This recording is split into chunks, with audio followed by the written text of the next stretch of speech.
Je dis que je viens de voir un parce que. À qui? Ah, évidemment, je viens de voir un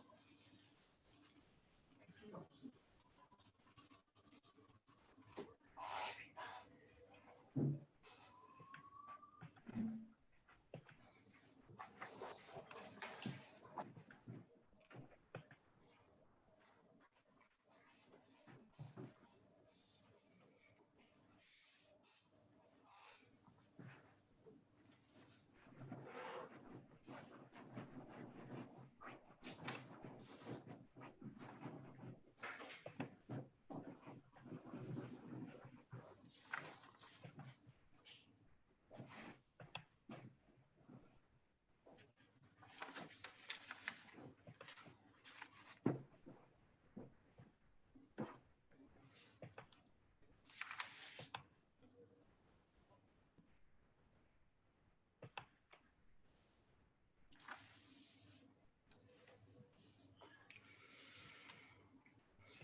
Donc, nous commencerons dans 3 minutes.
Ok, bonsoir. Il est 20 heures à Jérusalem, 19 heures heure de Paris. C'est toujours un plaisir de vous recevoir dans ce cycle de conférences. L'OSM s'invite chez vous. Je crois que nous sommes ce soir à la 21e rencontre. Plus de 20 000 personnes ont suivi nos conférences et pour nous, c'est vraiment une très grande joie de continuer d'être parmi vous. Je rappelle évidemment que ces conférences sont en direct sur Zoom, mais aussi sur Facebook, et qu'ensuite, pour les gens qui l'auront raté ou qui voudront les suivre, elles seront en différé sur notre page Facebook et sur notre chaîne YouTube. Donc ce soir, nous avons, comme quelqu'un nous l'a dit, est-ce que vous avez décidé de concurrencer Academ? Pour nous, c'est un compliment, parce que nous abordons un nouveau thème, après avoir abordé les thèmes du tourisme, de la mode, de l'actualité, mais aussi de l'histoire, de visites guidées et d'autres thèmes juifs et sionistes, parce que c'est là l'essentiel de notre message envers la communauté avec qui nous voulons garder ce lien. Nous avons le plaisir d'inviter ce soir Moriel Saban, évidemment, Gilou Naot, comme on dit en hébreu, c'est une personne avec qui j'ai longtemps travaillé. Elle a été déléguée de l'Agence juive en France. C'est une enseignante, une spécialiste professeure de pensée juive dans les écoles israéliennes. Donc, je souhaite vraiment, pour ceux qui auront des enfants en Israël, de pouvoir étudier la pensée juive avec elle, parce que ça fait partie de notre patrimoine et c'est très important. Moriel va nous parler ce soir d'un de nos sages les plus connus, Rabbi Akiva. Je voudrais rappeler que Moriel vient de la communauté très particulière des Olim de Bordeaux. Ça fait plusieurs dizaines d'années qu'elle est en Israël. C'est une communauté très chère à mon cœur, d'abord parce que je suis marié avec une bordelaise moi aussi, parce que c'est une communauté très particulière et très riche, et je tiens à le signaler ce soir. Donc Moriel va nous parler ce soir de Rabbi Akiva. Rabbi Akiva, c'est un nom que nous connaissons tous, c'est un prénom, j'allais dire, assez connu dans le monde juif. Rabbi Akiva, on le connaît par la Haggadah de Pessah, on le connaît dans la Mishnah, on le connaît dans le Talmud, d'autres choses, mais on ne connaît pas forcément tellement plus sur lui. Alors, qui était-il? Et surtout, en fin de compte, qui l'a guidé dans son étude à travers une histoire ou plusieurs histoires talmudiques. Nous allons essayer de mieux le comprendre. Et donc, je vous rappelle le principe de ces soirées qui sont organisées par l'OSM avec en collaboration entre deux départements, le département de la promotion de l'ALIA et celui des activités sionistes par notre ami Naftali Lévy, présent ce soir avec vous. C'est de donner la parole au conférencier qui nous fasse sa présentation. Les micros sont fermés, donc vous avez en bas de votre écran le chat dans lequel je vous conseille de pouvoir envoyer des messages, des remarques, tout ce que vous voulez, des questions à notre conférencier, que nous tâcherons de lui donner en fin de conférence pour ne pas intervenir. Malheureusement, nous ne pouvons pas ouvrir le micro. Donc voilà, je vous souhaite, je vais dire, une bonne étude, de beaucoup apprendre. Et je remercie encore une fois Moriel Saban d'avoir accepté notre invitation. Moriel, à toi. Toda Rabba. Merci, bonsoir à tous. Effectivement, on ne va pas concurrencer Academ, parce que Academ est une plateforme où les intervenants ont aussi une formation de recherche. Moi, je suis enseignante et mon rôle en tant qu'enseignante, c'est de rendre accessible un texte et de le faire résonner par notre compréhension. Bien entendu, la lecture que je vais faire d'une histoire ce soir talmudique n'est pas exhaustive. Il y a vraiment un éventail très large d'interprétations, mais en fait, je voudrais présenter par un biais un peu particulier, et puis aussi oser poser des questions que le texte peut-être nous invite à poser et qu'on n'a pas toujours osé poser. D'abord, quelques mots sur qu'est-ce que c'est une histoire talmudique. Alors, le Talmud, c'est un texte fondamentalement écrit par des hommes. C'est un texte qui a été écrit au travers, d'abord géographiquement et en Israël et dans l'Empire babylonien, donc très large, et aussi c'est un texte compilé qui couvre, on va dire, pratiquement 5 siècles. Donc, que font les sages dans ces textes-là qui résonnent au travers du temps et de l'espace? Ils se posent une question particulière. La question qui se pose, c'est qu'est-ce que veut Dieu? Qu'est-ce que veut Dieu de nous? Et pour comprendre ce que veut Dieu de nous, ils vont travailler le texte premier, le texte primaire, c'est le texte de la Torah. Ils vont le travailler et ils vont l'interpréter pour pouvoir saisir, mais que veut Dieu de nous?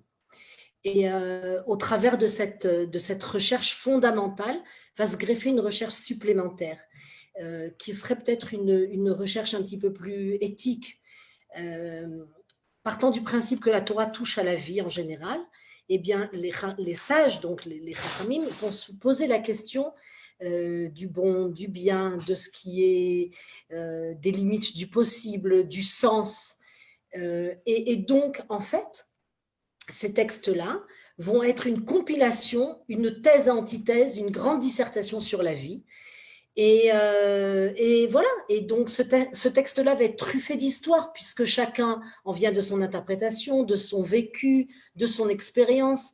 Et ces histoires-là font partie prenante de ce qu'est le Talmud, c'est-à-dire à la fois un enseignement et une recherche, qu'est-ce que Dieu attend de moi, et à la fois des anecdotes qui, sous le biais de l'anecdote, le fait que ce soit éphémère, une histoire, on ne sait pas vraiment il y a une base historique à l'histoire ou pas, par le biais de l'anecdote, ils vont aussi nous parler de leur pensée, de leur manière de voir le monde, de l'interpréter, de le comprendre, etc.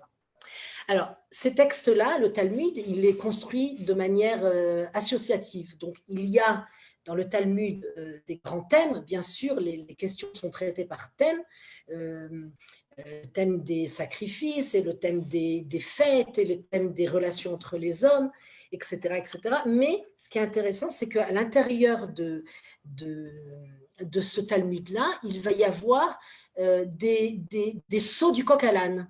Ce qui est intéressant, pourquoi un saut du coq à l'âne? Parce qu'en fait, les sages ont une approche qui est extrêmement disciplinée et à la fois extrêmement associative. C'est intéressant parce que pour une littérature masculine, on a tendance à penser que sauter du coq à l'âne, c'est quelque chose d'un peu plus féminin. Mais bon, c'est leur mode de pensée, c'est en fait, comme on dirait, une page Wikipédia dans laquelle on peut aujourd'hui cliquer à chaque fois sur un nouveau concept. On a le tronc de l'idée ou le tronc de la valeur recherchée, du mot qu'on veut rechercher ou de la pensée ou de l'homme qu'on veut rechercher. Et on peut faire des écarts et élargir notre approche. Alors, puisque j'ai dit que c'est une littérature masculine et que l'idée première, elle est de qu'est-ce que Dieu veut de nous, et au-delà de qu'est-ce que Dieu veut de nous, quelle est notre place dans ce monde, la question, ce serait de poser où sont les femmes. Alors, les femmes, elles sont toujours les femmes d'eux, les filles d'eux, les sœurs d'eux, à chaque fois, très peu, hein, on aura une seule femme qui parlera, mais elles sont présentes. D'abord, elles sont présentes parce que les sages vont se poser la question de tout ce qui se concerne le quotidien. Et bien entendu, les mitzvot, c'est-à-dire les commandements qui vont être exigés à la femme, sa place dans la famille, sa place dans l'éducation, sa place dans la société, mais aussi leur place à eux par rapport aux femmes. Chose supplémentaire qui est assez intéressante, c'est que dans les anecdotes, par le biais de la femme et par le biais d'une histoire qui attache une histoire de femme ou la voisine, la femme d'eux, eh bien les chachamim, les sages, vont nous apporter peut-être une critique. Par ce biais-là, ils vont nous permettre de revisiter leur propre réalité et prendre de la distance par rapport à ça, par rapport à ce monde masculin, par rapport aux excès, aux défaillances de ses propres sages. Et donc, on pourrait, c'est ce que moi je fais, hein, on pourrait regarder le Talmud et au travers de ce qu'on appelle les Haggadot, c'est-à-dire les histoires, mieux comprendre un monde qui est peut-être l'envers du décor, mais peut-être qui est aussi quelque chose de très essentiel, encore une fois, à côté de cette recherche qui est une recherche halachique, c'est-à-dire une recherche de loi. Alors, allons à l'intérieur du sujet. Moi, je vous ai choisi ce soir une histoire qui parle de Rabbi Akiva, effectivement. Et c'est en fait qui a guidé les pas de Rabbi Akiva vers l'étude. Alors, il y a quelques textes tardifs.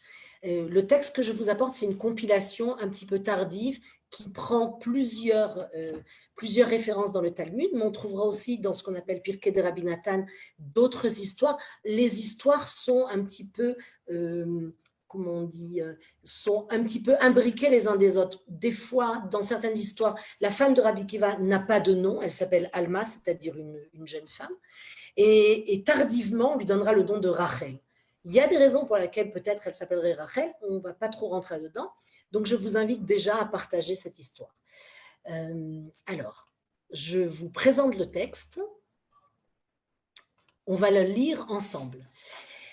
Rabbi Akiva était le berger de Kalba Saboua depuis une semaine.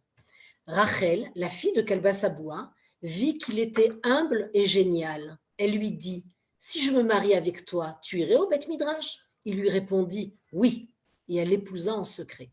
Kalba Saboua entendit cela. Il la renvoya de sa maison et la déshérita. Elle s'en alla et se maria avec Rabbi Akiva. Pendant les jours d'hiver, ils dormirent dans le foin et il lui enlevait les restes de paille de ses cheveux. Il lui disait « Ah, si je pouvais, je t'offrirais une Jérusalem d'or. » Arriva Eliaou le prophète sous les traits d'un homme et les interpella à leur porte. Il leur dit « Donnez-moi un peu de foin pour ma femme qui accouche et je n'ai rien sur quoi la coucher. » Rabbi Akiva dit à sa femme « Regarde cet homme, même un peu de foin il n'a pas. » Elle lui dit « Va et étudie au Beth Midrash, la salle d'études. » Il y alla et étudia 12 années avec Rabbi Eliezer et Rabbi Yoshua. Après ces 12 années, il revint avec 12 000 élèves. Une voix annonça son arrivée. Sa femme, l'ayant entendu, sortit elle aussi vers lui. Les voisines lui dirent « Emprunte des habits, apprête-toi, couvre-toi. » Elle lui répondit « Le sage connaît l'âme de sa bête. » Lorsqu'elle arriva à lui, elle se prosterna et embrassa ses pieds. Les élèves la repoussèrent. Rabbi Akiva leur dit « Ce qui est à moi et à vous lui appartient. » Son père apprit qu'un grand homme est arrivé en ville. Il se dit « Je vais aller le voir afin qu'il me libère de mon serment. » Il alla le trouver. Akiva lui dit « Si tu savais que cet homme deviendrait un grand homme, l'aurais-tu déshérité? Ne serait-ce qu'un verset ou une loi ?» Il lui dit « Je suis cet homme. » Il se prosterna et embrassa les pieds de Rabbi Akiva et lui donna la moitié de son argent. Alors, cette histoire, on peut délimiter 4 phases. D'abord, ce qui est intéressant, c'est que Rabbi Akiva s'appelle Rabbi Akiva dans l'histoire avant même qu'il ait fini d'étudier la Torah ou qu'il s'est engagé sur le chemin de la salle d'études. Donc ça, c'est intéressant, c'est une histoire à peu près posthume à laquelle on donne à Rabbi Akiva le respect qui lui est dû, même quand il n'était que Akiva. Il y a 4 phases dans cette histoire-là. La première phase, c'est Rachel, qui trouve Akiva humble et génial, et elle lui propose un marché. La deuxième phase, c'est Rabbi Akiva dans leur maisonnette. On peut s'imaginer une grange, puisqu'il y a du foin là-bas. La troisième phase, c'est Rabbi Akiva qui s'en va étudier. Et la quatrième phase, c'est le retour de Rabbi Akiva. Donc, on a 4 phases. Dans cette histoire, elle est articulée de manière parallèle, hein, c'est un nombre pair. Alors, qu'en est-il des personnages? Premier personnage, Kalba Saboua. Kalba Saboua, on sait que c'est un riche propriétaire. On le déduit de cette histoire-là parce qu'il va déshériter de sa fille. On apprend aussi qu'il a puisque Akiva est son berger, il doit avoir un troupeau, il doit avoir des propriétés. Kalba Saboua est donc un riche propriétaire, il est le père de Rachel et il est le boss, le maître de Akiva. Apparemment, il est très occupé parce que l'histoire ne nous dit pas ce qui s'est passé, ce qu'il a entendu, comment il a réagi. Il a simplement, est-ce qu'il a pris la peine de comprendre sa fille? Il a simplement déshérité sa fille. On comprend par son statut socio-économique qu'il a des biens accumulés. Le deuxième personnage, c'est Akiva. Alors, Akiva, Rabbi Akiva, selon certaines sources, hein, encore une fois, le Talmud n'étant pas un livre d'histoire et n'ayant pas de biographie de Rabbi Akiva, on ne fait que recouper les textes. Apparemment, il est né en Israël d'une famille convertie. On trouve ça dans l'Agdama, dans la préface d'un texte de Rambam. Il était d'une famille convertie et il est berger. Donc, il est ce qu'on appelle dans les champs toute la journée. Il fait attention à son troupeau. On va revenir sur le thème de berger, il est fondamental. On sait qu'il est simple. Apparemment, il n'a aucune connaissance. Il est un homme simple. Il est humble et génial aux yeux de Rachel. On va se poser la question comment elle a vu ça. Et puis, il est pauvre. D'abord, il est pauvre parce qu'on l'a dans beaucoup de sources supplémentaires, mais il est pauvre aussi puisqu'il travaille en tant que berger et apparemment, il n'a pas grand-chose à perdre. Il est là, il n'a rien à offrir à Rachel. On le découvre lorsqu'ils sont dans cette grange et qu'il lui dit « si je pouvais, je te donnerais une Jérusalem d'or ». On va revenir sur ce Jérusalem d'or. À quoi fait-on allusion ici? Et puis, il y a Rachel. Alors, on ne sait pas grand-chose de Rachel, mais comme à l'accoutumée dans les textes talmudiques, en général, même dans la Bible entière, on ne sait que l'essentiel. Concernant les femmes, on ne sait que l'essentiel. Et on peut dire qu'elle est déterminée, cette femme-là. On peut dire aussi qu'elle porte un regard assez précis sur la réalité, et elle est déterminée. On ne sait rien d'autre. On ne sait pas les relations qu'elle a avec son père, et la seule fois où elle parle 3 fois dans l'histoire, 2 fois pour dire va étudier à la salle d'études et la dernière fois pour donner un enseignement à ses voisines. Alors, dans cette histoire-là, il y a une forme de romantisme. On est là, on se dit est-ce que c'est une histoire d'amour? C'est quand même une histoire d'amour qui garde à distance l'homme et la femme. Et en fait, cet homme et cette femme décident de construire quelque chose ensemble, mais ce n'est pas une maison, puisqu'on voit 2 fois que le couple, Akiva et Rachel, va quitter la maison. D'abord la maison de Kalba Saboua, le père. Ensuite, Rabbi Akiva va quitter la maison qui n'en est pas une, la grange, pour aller dans la salle d'études. Ils ont construit ce qu'on appelle, en hébreu, on dit binyan adéad, c'est-à-dire une entreprise, une construction, mais qui n'est pas une maison de briques, mais une métaphore pour une construction solide. Et cette construction, c'est un idéal apparemment que les 2 partagent. C'est-à-dire qu'on se tient à distance, on peut penser que c'est un sacrifice l'un pour l'autre, on ne sait pas, on va voir ça un peu plus tard. Est-ce que l'un se sacrifie à l'autre? Parce que, a priori, Rabbi Akiva, la première fois qu'elle se marie en secret, on va voir qu'il y a 2 temps de mariage. Alors, est-ce qu'il s'agit de 2 mariages différents? Est-ce qu'il s'agit de 2 femmes? Ou est-ce qu'il s'agit de 2 temps dans lesquels le mariage est consumé? C'est-à-dire, on pourrait penser des fiançailles et un mariage. En tout cas, cette 2e fois, Rabbi Akiva quitte cette maison et les 2 vont apparemment se sacrifier l'un pour l'autre. La question que je me suis posée, c'est quelle idée, quel modèle de couple a Rachel sous les yeux? Quel est le modèle de valeur que Rachel a sous les yeux? Rachel, elle a un modèle, d'abord on ne sait pas qui est sa mère, on ne sait pas la relation que Kalba Saboua avec sa mère, on sait que Kalba Saboua est un riche propriétaire et on peut penser que Rachel a grandi dans un milieu dans lequel le statut socio-économique est quelque chose de décisif.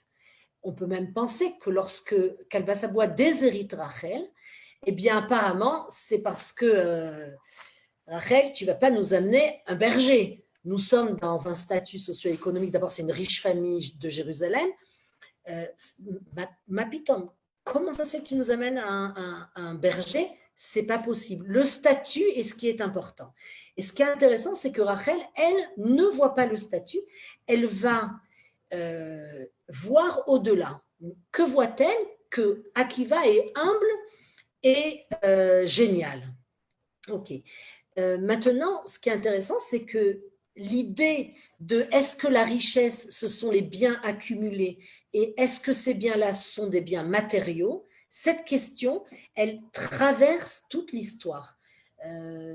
Dans un instant, on va revoir, je vous remontre le texte afin de bien saisir ce à quoi je fais allusion. Regardez, non, ça c'est le début. Ok, on va voir que Kalba Saboua est riche et il déshérite sa fille. Des jours, ils dorment dans un foin. Elle ne dit rien. Ce que Rabbi Akiva dit, c'est si je pouvais, je t'offrirais une Jérusalem d'or. Alors, selon des sources historiques, une Jérusalem d'or, c'est apparemment un bijou qui représentait une Jérusalem d'or, en or. Alors, Rabbi Akiva, c'est un sage de la Mishnah, c'est-à-dire des textes, des commentaires qui ont été écrits par ce qu'on appelle les Tanaïm jusqu'au IIe siècle. Et Rabbi Akiva est contemporain de la destruction du deuxième temple et du joug romain qui est sur Israël. Et donc, quand il dit « je t'offrirai une Jérusalem d'or », il y a ici une trace de la destruction du temple, de la douleur, de ce que l'on a perdu, qui est aussi un bâtiment énorme, c'est vraiment le temple de Jérusalem, et Rabbi Akiva voudrait lui offrir ce qu'il n'a pas et ce qui à ses yeux est fondamental, c'est-à-dire une Jérusalem d'or, un très beau bijou. Elle ne veut rien.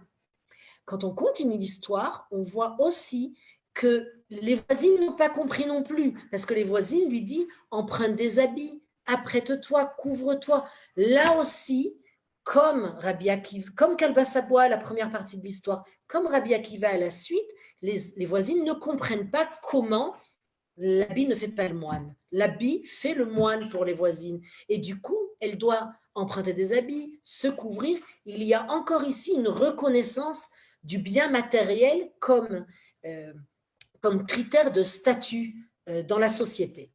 Et au travers de cette histoire, on comprend que fondamentalement, Rachel est en train d'éduquer Rabbi Akiva, d'éduquer son père et d'éduquer les voisines en disant le bien matériel, l'accumulation des biens matériels, c'est pas l'habit ne fait pas le moine, c'est pas ça qui va valider le statut d'une personne dans la société, c'est l'étude. C'est d'abord les valeurs de l'individu, son caractère, hein, être humble et génial, et aussi pas l'accumulation, et là simplement la connaissance profonde des choses. Et d'ailleurs, Rabbi Akiva le reconnaît, car Kalba Saboua vient et regarde, un grand sage est arrivé avec 12 000 élèves, là aussi on a une accumulation, et puis il comprend que ne serait-ce qu'une loi ou qu'un seul verset, ça aurait suffi.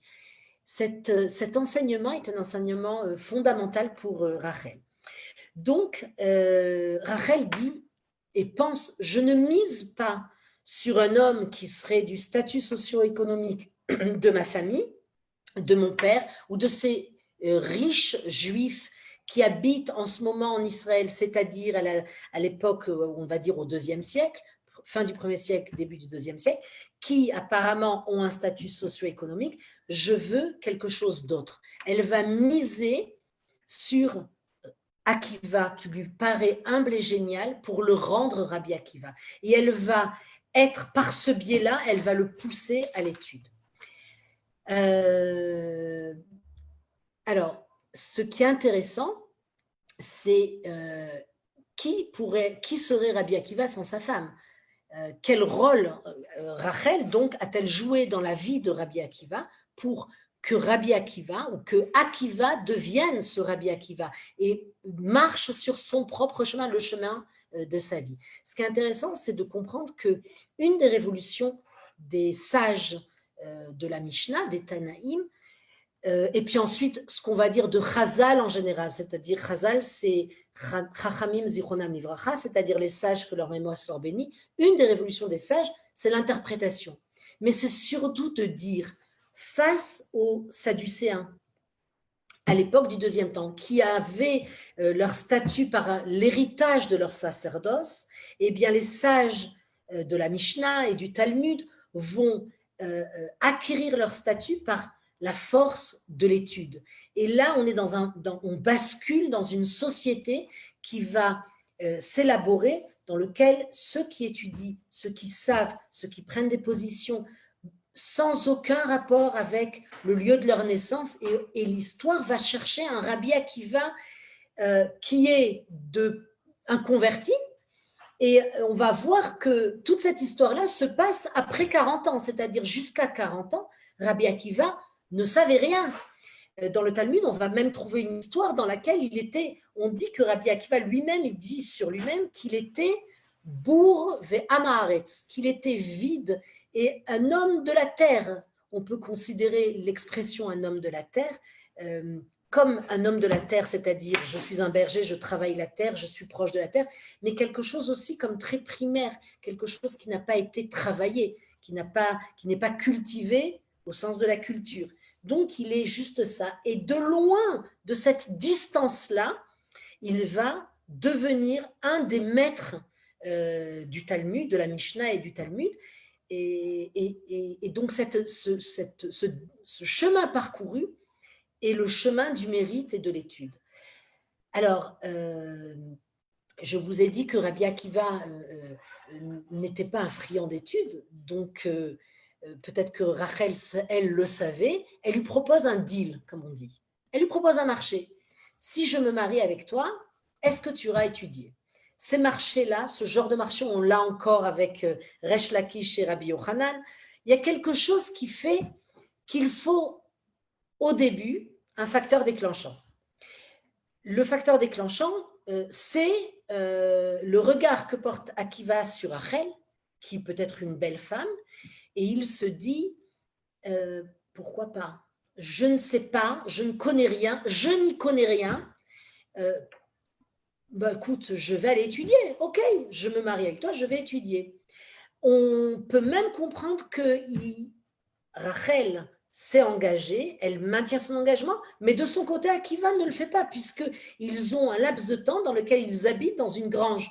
Et elle doit lui répéter, va étudier. Ce qui est intéressant, c'est que ce Rabbi Akiva, qui était donc un homme du peuple et qui était absolument inculte, avait même la haine des sages. On raconte qu'il a dit lui-même que quand il voyait un sage, il voulait le mordre et le croquer comme un âne. Et les sages lui disent non, comme un chien. Il dit non, parce que le chien, il ne mord pas à l'os, il ne casse pas l'os. L'âne, on lui casse l'os. C'est pour nous dire qu'est-ce que Rabbi Akiva pensait des sages à l'époque. Une histoire très connue, que je vais raconter ici, très courte. Rabbi Akiva, apparemment, est allé, on peut supposer qu'après qu'il se soit engagé avec Rachel, en ayant habité dans une grange, on peut supposer qu'il est allé quand même étudier. Et on raconte que c'était dur, il est reparti. Et sur le chemin, il voit une pierre avec un compte-gouttes, des gouttes d'eau qui tombent, et il y a une marque sur cette pierre, il y a comme une trace, un creux qui s'est déjà fait. Et il demande qui a fait cette trace-là sur la pierre, et il comprend que c'est l'eau, mais pas l'eau, pas une averse, pas une eau abondante qui vient tracer la pierre, mais un découlement qui est régulier, une goutte après goutte. Et il se dit, si la goutte d'eau, goutte après goutte, elle fait une marque comme ça sur cette pierre et creuse cette pierre, alors mon cœur est-il de pierre? Peut-être que pas après pas, la Torah rentrera dans mon cœur et je pourrai enfin m'ouvrir à l'étude. Donc ce cœur de pierre est une métaphore peut-être, de la manière dont moi je le comprends, et par rapport aux sages qui l'entouraient, et par rapport peut-être à la croyance, peut-être qu'il n'avait pas de respect pour ces sages-là, parce qu'à l'époque, il était entouré de sages qui étaient imbus de leur personne, j'ose dire ça, je vous amènerai plus tard sur quel commentaire je me base, mais à l'époque de Rabbi Akiva, apparemment au lendemain du deuxième temps, c'était pas simple, il y avait la pensée, un dictat de la pensée, et Rabbi Akiva a voulu s'éloigner de ça en disant je hais la Torah, mais je hais pas la Torah, mais enfin je hais les sages. Et lorsqu'il a vu cette Torah qui est à la fois forte, à la fois douce, puisque la Torah l'eau est une métaphore de la Torah, qui trace une marque sur la pierre, il se dit non, mon cœur n'est pas de pierre, il y a quelque chose à faire là. Je ne peux pas être imperméable à la Torah, comme même la pierre ne l'est pas. Et donc l'étude va lui donner cette respiration-là et va le faire dévier sur un autre mode de vie. Alors, on a vu qu'il était berger. Berger, c'est une idée récurrente, à la fois dans le Pentateuque, c'est-à-dire dans la Torah, mais aussi dans les Haggadot, c'est-à-dire les histoires. C'est cette idée récurrente que un grand leader comme Moshe est berger. Et puis Abraham aussi est berger. Et puis Yaakov est berger. Qu'est-ce qu'il y a dans être berger? Puis on revoit ça dans les Teilim. On est nous aussi le troupeau et Dieu est notre berger. Et puis il y a des intermédiaires qui sont des bergers avec nous. Donc Rabbi Akiva est aussi un berger. Pour être berger, il faut être capable non seulement d'orienter son troupeau là où il y a de quoi manger, de quoi boire, il faut être à la fois capable de donner confiance à son troupeau, mais dans le troupeau, de voir chacun et chacune. C'est d'ailleurs ce qui s'est passé avec avec Moïse, lorsque il est allé voir le buisson ardent et que la Haggadah, le commentaire allégorique va nous dire qu'il est allé courir derrière un animal, je ne sais pas comment on dit en français, hein, une brebis, et puis il la trouve en train de boire et il est plein d'empathie par rapport à cette brebis-là. Donc, apparemment, être berger est, on va dire, pas une assurance, mais peut-être le début d'un choix de vie qui est humble à la fois, puisqu'on n'est pas très riche quand on est berger, et aussi génial, puisqu'il y a des capacités extrêmement pertinentes à être berger et à pouvoir garder ce troupeau-là.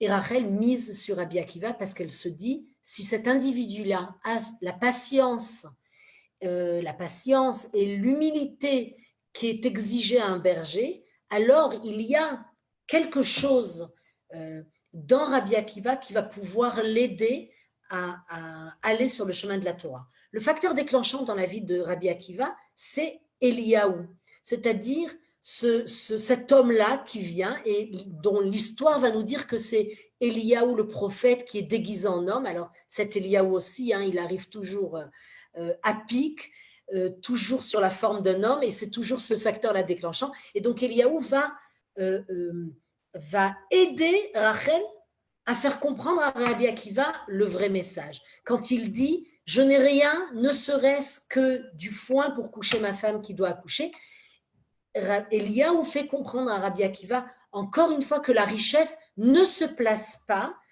dans le bien matériel, mais elle se place dans la manière d'accéder à la vie, de comprendre la réalité et de s'y retrouver un petit peu. Et donc, à ce moment-là, Rachel comprend qu'elle doit réitérer cette demande, et quand elle réitère, là, Rabbi Akiva s'en va. Ok.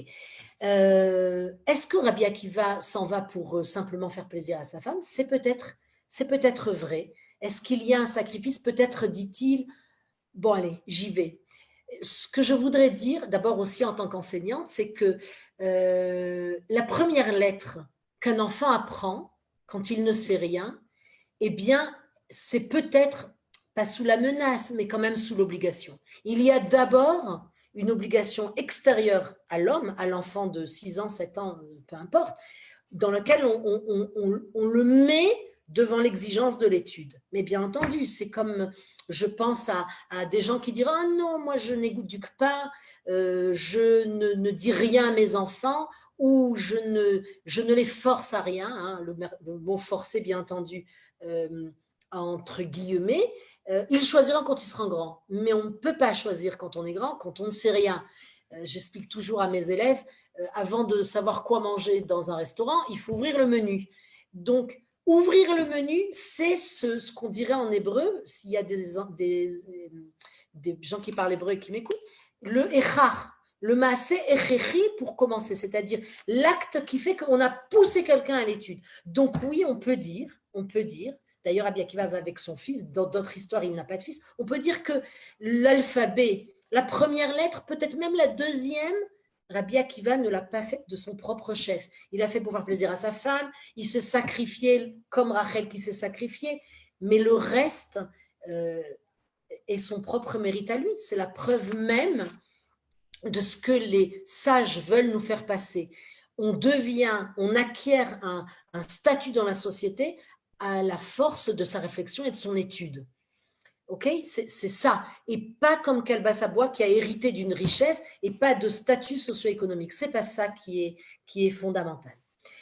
Rabbi Akiva va effectivement mettre ce qu'il a de son identité, de sa personnalité au service de l'étude. Et ce qui est intéressant, c'est qu'on se souvient tous des phrases qui résonnent. C'est-à-dire, Rabbi Akiva va nous dire aime ton prochain comme toi-même, c'est une grande règle dans la Torah. Il va nous dire ce qui m'appartient t'appartient, mais ce qui t'appartient t'appartient. C'est intéressant. Il va nous dire des choses, il va nous dire tous ceux qui ne vont pas visiter un malade, c'est comme si il le tuait, il versait son propre sang. Toutes ces choses-là sont en fait une approche très humaine, c'est-à-dire, comment dire, quelque chose qui est de l'ordre de la souplesse, de venir vers l'autre. Alors bien entendu, il y en a qui vont me dire immédiatement, mais pourtant il a été à la fin de sa vie celui qui va pousser Bar Korba à la révolte. Il a même pensé que c'était le début de la rédemption et que peut-être même qu'il était Messie Bar Korba. C'est vrai, je laisse ça de côté. On peut penser qu'à l'époque, le joug romain était extrêmement fort et donc à un moment, de toute façon, nul n'est parfait. On peut avoir aussi un esprit critique par rapport à ça. Et moi, personnellement, je l'ai. Mais il y a quand même une certaine, dans ces adages-là qu'on pense, un judaïsme pharisien qui a un autre regard sur l'homme. Et puis, alors, on va finir par l'histoire d'amour, c'est intéressant. Est-ce que vraiment il y a de l'amour entre Rabbi Akiva et Rachel? Alors, a priori, moi je vous dis franchement, peut-être pas, je n'en sais rien. Il y en a qui disent qu'il a quitté sa femme 12 ans, apparemment parce que ça n'allait pas entre eux. Ce qui est intéressant, c'est de voir que dans une discussion concernant les divorces, Rabbi Akiva va nous dire qu'un homme peut quitter sa femme s'il en trouve une plus belle et plus désirable. Moi, on peut penser que, vous savez que la Torah, c'est aussi considéré comme une femme. Peut-être que le premier jour de l'étude, Rabbi Akiva a trouvé une femme plus désirable que sa propre femme. Je ne sais pas. Est-ce que Rachel va aimer cette interprétation-là? Je n'en sais rien. Mais je pense qu'il y a dans le comportement de Rabbi Akiva, au moins au travers de cette histoire-là, quelque chose qui interpelle. Rabbi Akiva a quitté Rachel parce qu'il avait une femme désirable beaucoup plus. Et ce qui est intéressant, c'est de voir que ce même Rabbi Akiva, quand on va discuter quels sont les textes qui sont canoniques, quand le Sanhédrin, donc la Grande Assemblée, va discuter quels sont les textes canoniques, Rabbi Akiva, c'est lui qui va s'écrier que Shir HaShirim, le Cantique des Cantiques, que tous les textes canoniques sont Kdoshim, mais Shir HaShirim, Kodesh HaKodashim, c'est-à-dire Shir HaShirim encore plus, c'est vraiment le livre, la sainteté. Et dans ce livre de Shir HaShirim, du Cantique des Cantiques, il y a ce jeu entre Dieu et le peuple juif. C'est une allégorie, mais en vérité, ça traite d'un homme et d'une femme. Le dode ne peut pas saisir l'objet de son amour, et l'objet de son amour en demeure toute l'éternité désirable. Donc, on peut comprendre que quand Rabbi Akiva dit qu'on peut quitter sa femme pour une femme qui est plus belle et plus désirable, on peut comprendre que ça s'inscrit dans cette pensée qu'a Rabbi Akiva concernant le texte des Cantiques des Cantiques. Qu'en est-il de Rachel? Est-ce que Rachel elle est assouvie? Est-ce qu'elle se contente de cet amour-là? Alors bien sûr, si on voit l'histoire, on reprend l'histoire à la fin, on voit effectivement qu'elle se précipite dehors, elle donne un dernier enseignement à ses voisines en lui disant « l'habit ne fait pas le moine », et puis elle se jette à ses pieds, et elle dit même je connais l'âme de ma bête », c'est-à-dire que d'abord, il y a une comment on dit, elle connaît profondément Rabbi Akiva. On voit qu'il y a une fusion, Symbiose. je vais dire, entre les âmes de Rabbi Akiva et de Rachel, je ne sais pas, il y a une fusion, mais je voudrais comprendre, si j'ai encore un peu le temps. Oui, oui. Ok, je voudrais simplement éclairer l'amour entre Rachel et Rabbi Akiva par le biais d'une histoire chassidique de Rabbi Nachman de Bratslav, qui est un sage, un rav chassidique du XVIIIe siècle. Une histoire très simple, hein, comme les histoires chassidiques, c'est une histoire très simple qui s'appelle « Le cœur et la source ».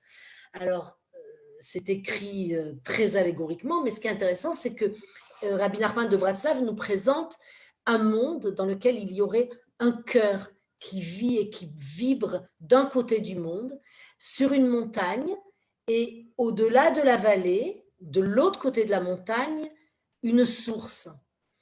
Et la source vit de ce regard que le cœur porte sur lui, et le cœur a besoin de cette source-là pour vivre. Et ils ont un amour extraordinaire, et Rabbi Nachman de Bratslav se pose la question, mais pourquoi le cœur ne descendrait pas et irait retrouver la source? Et ce qu'il dit, c'est que, en fait, dès que le cœur va amorcer sa descente pour rejoindre la source, eh bien, dès qu'il ne verra pas la source, ne verra pas l'objet de son désir pour s'en rapprocher, il perdra la source de son amour. Donc, il y a là aussi quelque chose de l'ordre du désir non accompli, de cette tension-là entre l'objet de l'amour et l'amour porté. Et c'est peut-être ça, l'amour entre Rabbi Akiva et Rachel. Voilà, c'est en gros ce que je voulais partager avec vous concernant cette histoire. Merci beaucoup, Mauriel. En tout cas, moi, j'ai beaucoup appris et j'espère que nous avons tous appris. Je vous invite, si vous avez à poser des questions sur le chat, parce que je crois que tu as donné une réponse à la plupart des questions que nous avions au fur et à mesure que les choses se posaient. Moi, je poserai une question en attendant que nos auditeurs aient des questions à poser, sachant que tu as été toi-même, si je ne me trompe, un membre, ou peut-être même une monitrice d'un mouvement qui s'appelait le Bnei Akiva. Dis-moi si je me trompe. Est-ce qu'on peut expliquer, ou est-ce qu'on peut comprendre, ou est-ce qu'on peut, par rapport aux valeurs et aux qualités que tu as données à Rabbi Akiva, pourquoi ce mouvement a choisi ce nom et qu'est-ce que ça peut apporter? Tu as quelque chose à nous dire là-dessus? Oui, oui, je pense que, enfin, le Bnei Akiva, le mouvement de jeunesse Bnei Akiva, comme moi je l'ai connu en France et particulièrement à Bordeaux, c'est un mouvement qui prône ces valeurs-là à laquelle on attribue à Rabbi Akiva, qu'on a attribué à Rabbi Akiva, qui sont à chaque moment de la vie, peu importe à quel âge, on peut faire ses premiers pas vers la Torah. Ça, c'est un premier point qui est fondamental. Un deuxième point qui est fondamental à mon goût, c'est que ces pas-là peuvent être des petits pas, comme les gouttes qui tombent les unes après les autres. Et puis, troisièmement, je pense que dans l'histoire de Rabbi Akiva et dans les propos de Rabbi Akiva, je pense qu'il y a quelque chose de l'ordre de l'humilité. Alors, encore une fois, je parle du mouvement de jeunesse qu'il y a eu il y a 30 ans. Chaque mouvement de jeunesse, ou dans chaque géographie, la géographie du pays influence sur les grandes lignes, et puis bien entendu, toutes les lectures des réalités sont des lectures subjectives, mais je voudrais penser à croire, comme le dit, et j'ai trouvé quelque chose de très intéressant, du natif de Volodjine, un rave lituanien du 19e siècle, qui disait que à l'époque de Rabbi Akiva, le deuxième temple a été détruit. Et on se pose la question, pourquoi le deuxième temple a été détruit alors qu'il y avait des sages et on était vraiment dans l'étude, etc., alors que le premier temple a été détruit par l'idolâtrie, le deuxième temple, pourquoi a-t-il été détruit? Alors, ce sera pour une autre étude d'ailleurs qui est extrêmement intéressante, mais on dit parce qu'il y a de la haine gratuite. Et Anatsiv Mivolojin, lui, dit quelque chose de très particulier. On sait qu'à l'époque du deuxième temple, il y avait des sectes, que le peuple juif était séparé, et il dit que Rabbi Akiva, lui, il vient sur la lignée de Hillel le sage, qui dit qu'il y a plusieurs modes d'interprétation. On vient d'horizons différents, on a une approche différente, et on doit comprendre avec humilité que la manière, mon école, c'est-à-dire ma doxa, n'est pas forcément celle de l'autre, et qu'il y a dans la rencontre et dans l'étude quelque chose qui a sa place. Alors pour revenir à ta question, effectivement, ce mouvement de jeunesse a été pour moi la possibilité de rencontrer d'autres, de faire passer ce message-là d'humilité, et qu'à chaque âge, on peut commencer. Voilà, je crois que c'est effectivement, c'est toujours difficile de poser des questions dans une leçon talmudique. Je crois que vous avez compris qu'à travers peut-être le personnage de Rabbi Akiva, nous avons aussi appris à mieux connaître Moriel, qui indirectement nous a fait comprendre qu'elle a été aussi formée à ces valeurs d'humilité, ces valeurs de pluralité, de judaïsme pluriel, de judaïsme d'ouverture, mais de judaïsme authentique, qui caractérise et qui continueront, j'espère, à caractériser tant le judaïsme français et surtout dans son apport par rapport à la société israélienne actuelle dans laquelle nous vivons. Nous sommes, comme on l'a dit un petit peu ces derniers temps, à la veille probablement d'une nouvelle vague d'immigration du monde entier. On parle de 50 000 à 100 000 personnes selon les différents bureaux de l'agent juive. Et Moriel, dans les années 2000, a vécu ça en France de façon très intensive. Et je crois que le fait que cette communauté, une partie d'entre elles en tout cas, est en train de se mouvoir vers Israël, on peut se rendre compte de cette richesse que nous sommes capables d'apporter.